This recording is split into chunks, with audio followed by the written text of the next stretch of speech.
দুর্গাপুরের কাকসা ব্লকের মলানদিঘি গ্রাম পঞ্চায়েতের ভাঙাপাড়া এলাকা থেকে বেসরকারি কলেজ মোড় পর্যন্ত প্রায় 1 কিলোমিটার রাস্তার দশা ভয়াবহ। দেখলে মনে হয় না যে রাস্তা, জল দাঁড়িয়ে আছে ডোবার মতো। জল কাদায় ভরা রাস্তা, সমস্যায় স্থানীয় বাসিন্দারা। অ্যাম্বুলেন্স ঢোকে না, কেউ অসুস্থ হলে চরম সমস্যায় পড়তে হয় গ্রামবাসীদের।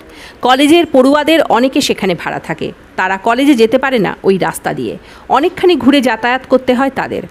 পঞ্চায়েত সূত্রে জানা গিয়েছে ওই রাস্তা 10 লক্ষ টাকা ব্যয়ে পাকা করার জন্য একবার টেন্ডার ডাকা হয়েছিল, কিন্তু টেকনিক্যাল কারণে সমস্যা দেখা দেওয়ায় কাজ শুরু করা যায়নি।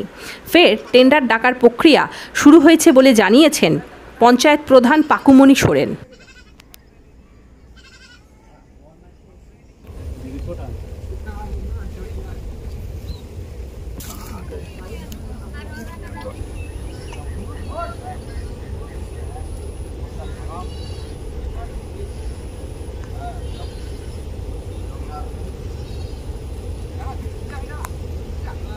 রাস্তায় ধরুন অনেক দিন থেকে এই সমস্যা, এই কাদা, জল কাদা, তারপর প্রচুর লোকজন যাওয়া আসা খুবই অসুবিধা।